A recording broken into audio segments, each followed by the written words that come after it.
ایک مرتبہ مکہ کے کافرین اور مشرکین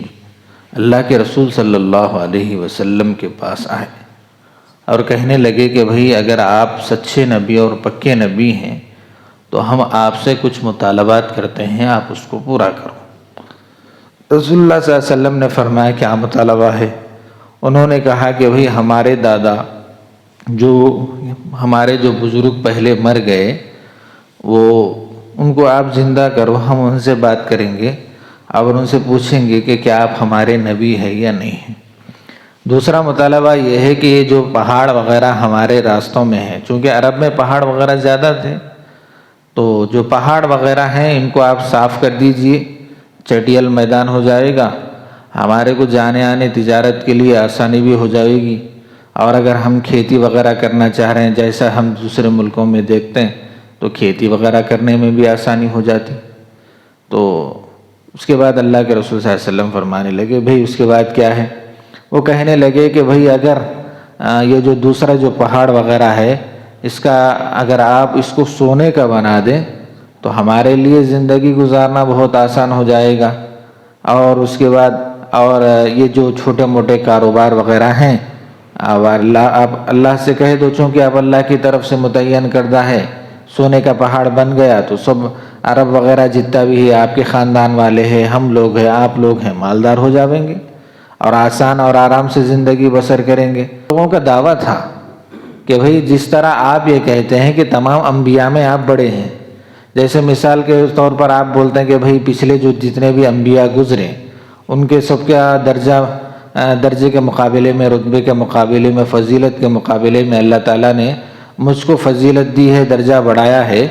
تو آپ حضرت داؤد علیہ السلام کے بارے میں جیسا مشہور ہے کہ ان کے ہاتھ میں لوہا نرم ہو جاتا تھا، پتھر پگھل جاتا تھا، تو آپ تو آسانی سے کر سکتے ہیں کام کو۔ حضرت عیسیٰ علیہ السلام سے بھی درجے میں فضیلت میں آپ بڑے ہیں، تو حضرت عیسیٰ علیہ السلام مردوں کو زندہ کرتے تھے، آپ تو آسانی سے کام کر سکتے ہیں۔ اللہ تعالیٰ نے جواب دیا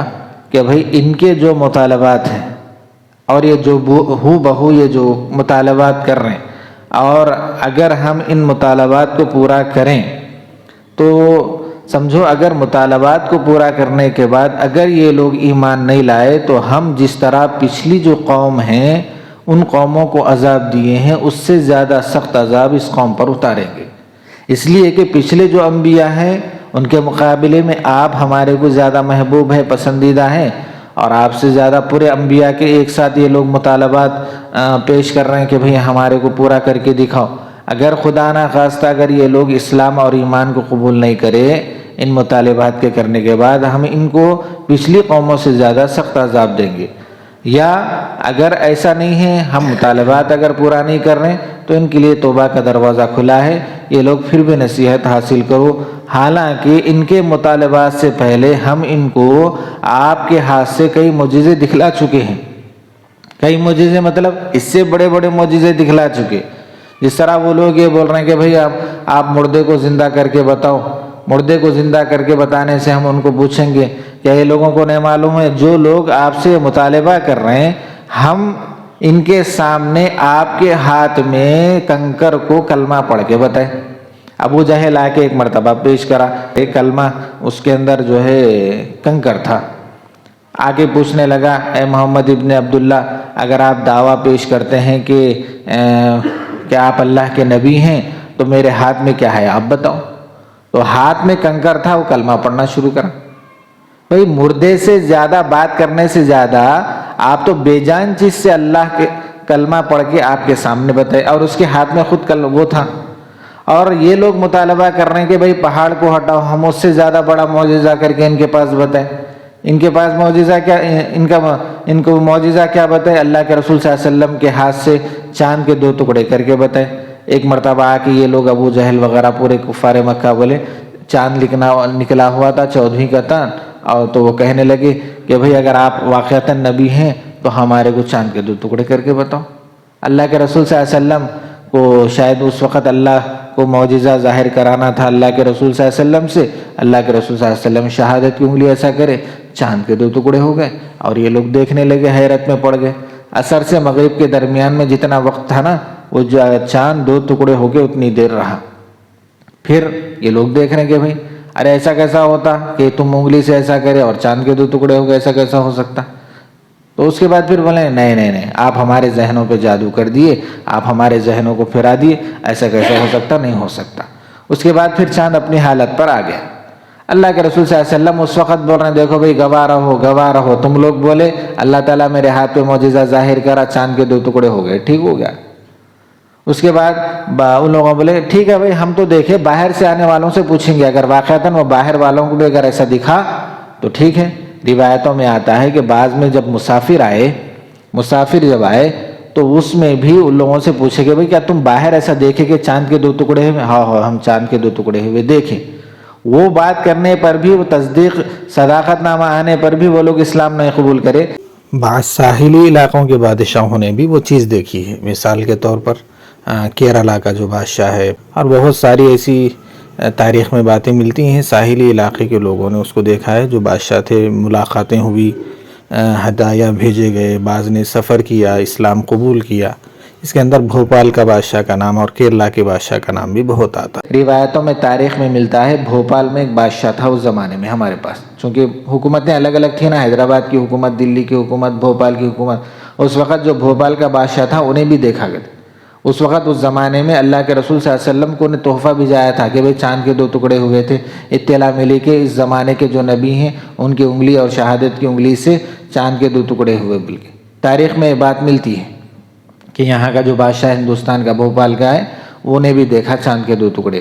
بہرحال اللہ تعالیٰ فرما رہے ہیں کہ بہت ساری ایسی باتیں ہیں کہ جو ہم ان لوگ جو مطالبات کر رہے ہیں، ہم ان سے زیادہ کر کے ان کے ہاتھ میں بتائیں، ان کے سامنے بتائیں۔ اور اللہ کے رسول صلی اللہ علیہ وسلم یہ بول رہے ہیں کہ بھئی انہوں سفر جلدی کرنا بول رہے ہیں، کہ اللہ کے رسول صلی اللہ علیہ وسلم معراج کو جا کے آئے، منٹوں میں مسجد اقصیٰ گئے، پھر 7 آسمان گئے، پھر واپس آئے۔ ہمیں اتنا لمبا سفر اتنے کم وقت میں کرے،